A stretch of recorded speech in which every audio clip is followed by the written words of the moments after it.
नमस्कार साथियों, आज मैं आपको कैलाश चंद्रमाली करमजा.com में आपको बता रहा हूं मैं छंद और छंद के बारे में मैं आपको पढ़ा रहा हूं। सबसे पहले मैं आपको बताना चाहता हूं कि छंद की परिभाषा क्या होती है। जो छंद की परिभाषा होती है वो हमारे व्रत रत्नाकर में दी हुई है कि यद अक्षर परिमाण तत्छंद है।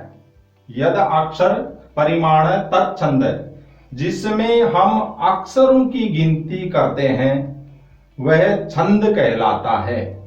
जिसमें हम अक्षरों की गिनती करते हैं वह हम उसको छंद कहते हैं।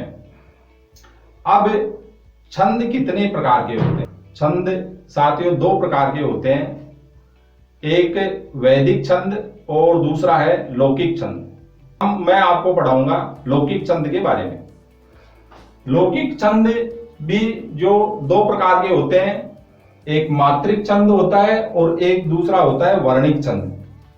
मात्रिक छंद में क्या होता है साथियों कि उसमें मात्राओं की गिनती होती है, और वर्णिक छंद में वर्णों की गिनती होती है, और उसमें वर्ण के हम जो उसमें पाद वो बनाते हैं और गण ये बनाते हैं उसमें वर्णिक छंद में, ये जो आपके सामने लिखा हुआ है। और मात्रिक छंद, अब इसमें जैसे आर्या हम पढ़ेंगे तो आर्या एक मात्रिक छंद है, फिर इंद्रवज्रा, उपेंद्रवज्रा ये वर्णिक छंद है, क्योंकि उसमें हम वर्णों की गिनती करते हैं। मात्रिक छंद में हम मात्राओं की गिनती करते हैं। वर्णिक छंद जो होते हैं, ये जो वर्णिक छंद जिसमें हम वर्णों की गिनती करते हैं, वो भी तीन प्रकार के होते हैं साथियों। पहला जो होता है वो है समव्रत छंद। समव्रत छंद का मतलब यह है कि जिस छंद में चारों पादों का लक्षण एक हो, जिसमें चारों पाद समान हो, जिसमें चारों पादों के वर्ण समान हो, उसको हम कहते हैं समव्रत छंद। दूसरा है आर्ध समव्रत छंद। आर्ध समव्रत में यह है कि जिसमें आधा जो होता है श्लोक, या जिसमें पहला और तीसरा पाद का लक्षण एक होता है, जिसमें अक्षरों की गिनती समान होती है, और दूसरे और चौथे पाद में जिनमें अक्षरों की गिनती समान होती है, वो होता है अर्ध समव्रत छंद। और तीसरा है विषम व्रत छंद। विषम व्रत छंद का अर्थ यह है कि जो श्लोक होता है, दोहा होता है, उसमें चार पाद होते हैं, और चारों पादों में ही अक्षरों की गिनती अलग अलग होती है, भिन्न भिन्न होती है, वो होता है विषम व्रत छंद। तो इस प्रकार से आप छंद जो प्रकार है वर्णिक छंद, उसमें तीन प्रकार के आप समझ गए होंगे कि समव्रत छंद, अर्ध समव्रत छंद और विषम व्रत छंद। अब जब हमारे बात यह आई कि इसमें पाद जो होते हैं वो समान होते हैं, या पहला और तीसरा समान और दूसरा और चौथा समान होता है, तो वो अर्ध समव्रत होता है। इस प्रकार से पाद की जब बात आई तो पाद क्या होता है छंद शास्त्र में? पाद है यय्यः पादस् चतुर्थांशो। यय्य पादो चतुर्थांशो, अर्थात जिस दोहा है उसका चौथा जो भाग होता है, यानी चतुर्थ अंश जो होता है, हिस्सा होता है, उसको हम कहते हैं पाद। अब इसमें जो चार पाद होते हैं, प्रथम, द्वितीय, तृतीय और चतुर्थ। प्रथम और तृतीय जो पाद होता है उसको अयुक कहते हैं, उसको हम क्या कहते हैं? अयुक। और द्वितीय और चतुर्थ जो पाद होता है उसको साथियों हम कहते हैं युक। ये आपको छंद की सामान्य मैं जानकारी दे रहा हूं आपको। अब छंद में एक होता है यति। यति किसे कहते हैं? जब हम छंद बोलते हैं और जहां पे हम विराम लगाते हैं, या कुछ जगह हम रुक करके थोड़ी देर और श्वास लेते हैं, उसको कहते हैं विराम। आपको आगे जब मैं पढ़ाऊंगा छंद आर्या, अनुष्टुप, इंद्रवज्रा, वहां पे आपको यति की अच्छी तरह परिभाषा आपको समझ में आ जाएगी और समझ जाओगे। अब हम जो छंद होता है, आपने एग्जाम में सबसे पहले ये आता है कि पेपर में जो आता है वो आता है उदाहरण, और आपको पूछा जाता है कि इसमें कौन सा छंद है। इसलिए सबसे पहले उसकी जानकारी के लिए आपको आना चाहिए लघु और गुरु, क्योंकि लघु इसमें वर्णित छंद में हम लघु और गुरु गिनते हैं, और मात्रिक छंद में भी हम लघु, इसमें लघु और गुरु गिनते हैं। लघु की 1 मात्रा गिनते हैं और गुरु की 2 मात्रा गिनते हैं मात्रिक छंद में।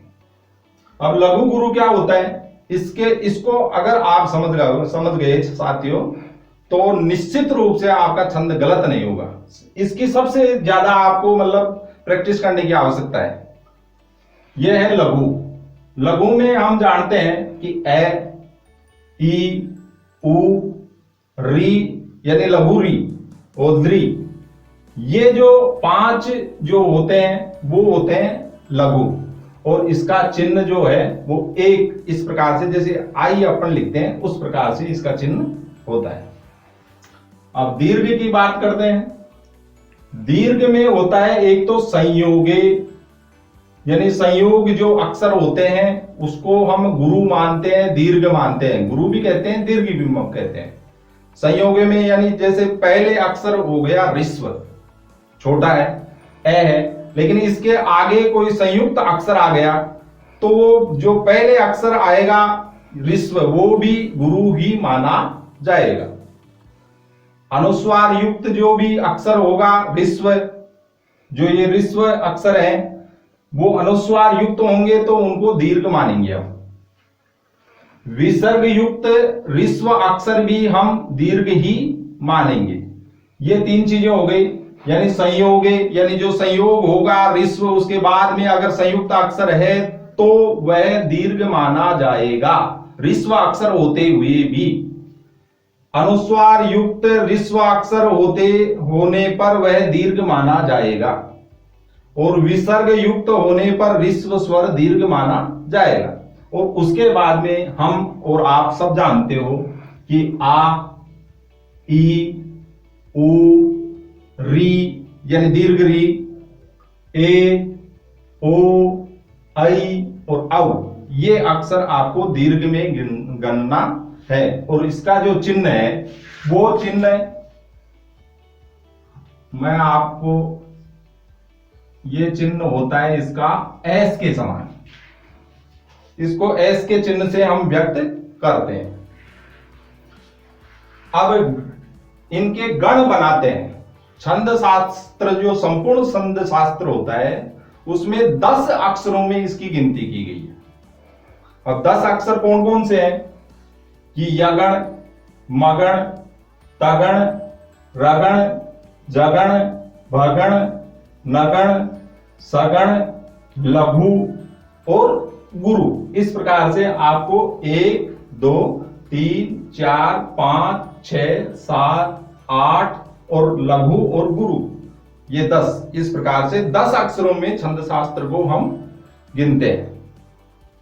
साथियों देखो कि छंद में ये गण जो आपको बताए हैं वो यानी 8 गण होते हैं, और लघु और गुरु यानी 10 अक्षर होते हैं। उसमें छंद शास्त्र में 10 अक्षर माने जाते हैं।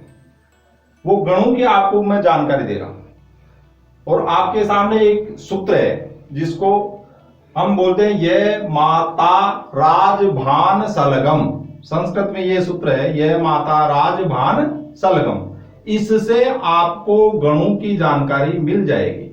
कैसे कि सबसे पहले आया है यह, तो यह से हम लेंगे यगण, मैं से हम लेंगे मगण, तै से तगण, रे से रगण, जैसे जगण, भय से भगण, नय से नगण, सह से सगण और लय से लघु और गय से गुरु।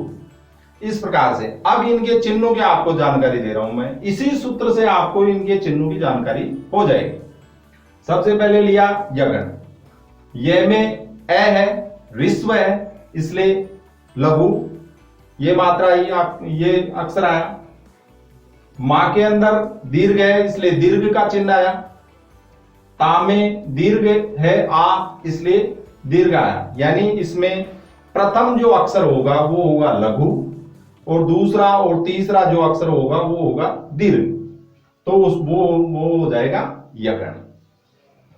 मगण में तीनों के तीनों ही दीर्घ होंगे, मगध में तीनों के तीनों ही दीर्घ होंगे। जैसे इससे अगर आपको करना है तो मा, ता, रा, यानी ये तीनों के तीनों क्या है, दीर्घ है, इसलिए मगध में क्या हो गए, दीर्घ, तीनों के तीनों। अब आगे आता है तगड़। तगड़ में ता है, इसलिए सबसे पहले क्या आएगा, दीर्घ आएगा। रा आया, उसका हमने दीर्घ लिया। जय का हमने क्या लिया, लघु लिया, यानी दो दीर्घ और फिर लघु आता है तो हो जाता है तगड़। इसके बाद क्या आया, रगड़। रगड़ में रा, जय, भा, यानी मध्य वाला लघु और पहला और जो अंतिम होता है वो होता है दीर्घ। पहले वाला यानी पहला और जो अंतिम होता है वो तो हो गया इसमें लघु और मध्य वाला दीर्घ, तो ये हो गया जगण आपके सामने। भगण की बात करते हैं, भा, न, स। भा के अंदर दीर्घ है, इसलिए पहला आ गया दीर्घ, फिर दोनों आ गए लघु, तो ये हो गया भगण। नगण में तीनों के तीनों लघु होते हैं। नगण में तीनों के तीनों लघु होते हैं, यानी न, स, ल, ये तीनों के तीनों क्या हो गए, लघु हो गए नगण में। अब नगण के बाद में हम लेंगे सगण। सगण के अंदर क्या होता है, इस स है तो ये लघु हो गया, ल है लघु हो गया, और ग, म, ये इसको जो आपको मैंने पहले बताया था कि ऋस्व जो है और उसके आगे कोई संयुक्त है या आधा अक्षर है, वो उस ऋस्व के साथ में जुड़ करके और दीर्घ हो जाएगा। इस प्रकार से ये ग और मैं, ये दीर्घ हो गया, तो ये सगण इस प्रकार से है, यानी दोनों लघु पहले वाले और अंतिम जो होता है वो दीर्घ होता है। ल का अर्थ हुआ लघु, तो इसमें लघु का ये चिन्ह आ गया और गुरु का ये चिन्ह आ गया। इस प्रकार से ये आपके 8 गण होते हैं और लघु और गुरु होते हैं, और छंद शास्त्र में हम इन्हीं के द्वारा गणना करेंगे। और आगे जो मैं आपको पढ़ाऊंगा, जो भी छंद पढ़ाऊंगा मात्रिक छंदों को छोड़ करके, वो इन्हीं गणों के द्वारा गिनती की जाएगी और इन्हीं के द्वारा आपको पहचान की जाएगी। इसलिए इनकी आपको जानकारी बहुत ही जरूरी है और आवश्यक है, इसको समझना आपको जरूरी है। सबसे पहले अब मैं आपको बता रहा हूं आर्या छंद की जानकारी। आर्या छंद की सबसे पहले मैं आपको बताऊंगा लक्षण। आर्या छंद का लक्षण है, मात्रिक छंद है ये, इसमें मात्राओं की गणना करते हैं हम कि यस्या पादे प्रथमे द्वादश मात्रा तथा तृतीयेपि अष्टादश द्वितीय चतुर्थ के पंचदश सार्या। अर्थात जिस में प्रथम पाद में और तृतीय पाद में द्वादश मात्रा होती है, यानी प्रथम पाद में और तृतीय पाद में जिसमें द्वादश मात्राएं होती हैं, और द्वितीय पाद में अष्टादश 18 मात्राएं होती हैं, और चतुर्थ के यानी चतुर्थ जो पाद होता है उसमें पंचदश अर्थात 15 मात्राएं होती हैं। यानी जो हम श्लोक पढ़ते हैं इसमें साधारण सी अगर आप इसकी पहचान करेंगे तो प्रथम पाद, ये यहां तक प्रथम पाद है, यहां तक इसमें द्वितीय पाद है, तो ये इसमें प्रथम पाद में जो 12 मात्राएं होती हैं और ये जो मात्रा, ये जो द्वितीय पाद है उसमें 18 मात्राएं होती हैं। 12 और 18 अर्थात 30 मात्राएं हो गई। और ये जो तृतीय पाद है इसमें तृतीय पाद में 12 मात्राएं, और ये चतुर्थ पाद है इसमें पंचदश अर्थात 15 मात्राएं, अर्थात 15 और 12 27 मात्राएं हो गई। अर्थात यदि हम जो भी छंद पढ़ते हैं आर्या का, उसमें जो ऊपर वाली जो आपको लाइन दिखाई देती है साथियों, जिसमें पहला पाद और दूसरा पाद जो पढ़ते हैं तो उसमें मात्राएं अधिक होंगी, अर्थात वो लाइन आपको थोड़ी लंबी दिखाई देगी।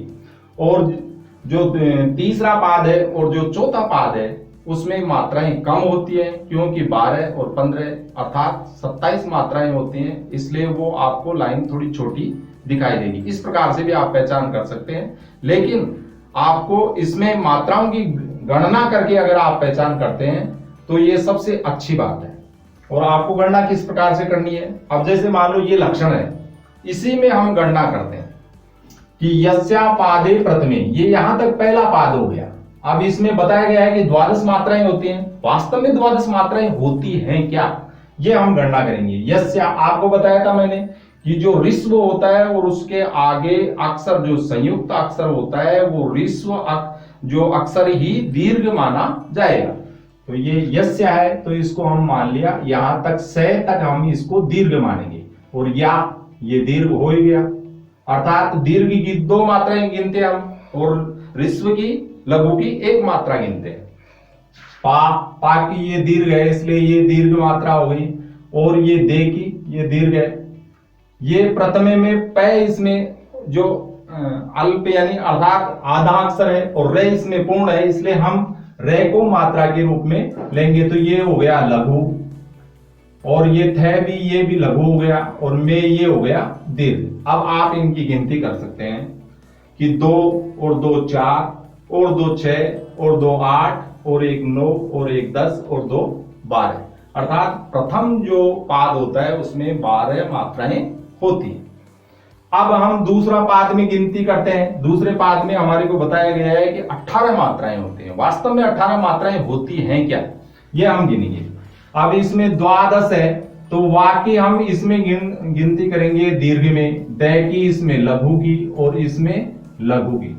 ये माँ की हो गया हमारे दीर्घ, और ये हो गया हमारा दीर्घ रा जो है यहां तक, और ये लघु हो गया, और ये हो गया दीर्घ। और ये जो री आपको बताई थी यानी लघु री, तो वो लघु में गिनेंगे इसको, ये हम दीर्घ में गिनेंगे, ये दीर्घ है। और उसके बाद में हम पी जो अंतिम अक्षर होता है उसको हम यानी दीर्घ और लघु दोनों में गिन सकते हैं। तो अगर आपको वहां पे दीर्घ की आवश्यकता है तो आप दीर्घ में गिनती कर सकते हैं, और लघु की अगर हमें आवश्यकता है छंद शास्त्र के अनुसार तो हम वहां पे लघु की गिनती करते हैं। अब यहाँ पे करते हैं कि हम 2 हो गए, 1 हो गया 3 और 1 4, 4 2 6, 6 2 8 और 1 9, 9 और 2 11, 12, 12 और 2 14, 14 और 2 16। ठीक है, अब पी को हमारी क्या आवश्यकता है 2 की मात्राओं की, इसलिए हमें दीर्घ मानेंगे। इसको क्या मानेंगे, दीर्घ। इस प्रकार से ये 18 मात्राएं हो गई द्वितीय चरण में। अब हमारा तृतीय चरण लेंगे। तृतीय चरण में हम तृतीय चरण जो है उसमें परिभाषा बताई गई है कि उसमें द्वादश मात्राएं होती हैं। द्वादश मात्राएं कैसी होती हैं, ए, और इसके आदमी आपको बताया था, यहां पे आपको विशेष तौर से आपको ध्यान देने की जरूरत है कि जो संयुक्त अक्षर है उससे पूर्व यानी पहले वाला जो अक्षर विश्व होता है उसको हम दीर्घ में गिनते हैं, इसलिए ये यहां पे हमारा दीर्घ हो गया। टा ये दीर्घ हो गया, ये लघु हो गया, ये लघु हो गया, और ये इसमें द यहां पे गिनेंगे इसलिए ये दीर्घ हो गया। ये क्या हो गया, दीर्घ, और ये हो गया लघु, और ये हो गया दीर्घ, और ये हो गया दीर्घ।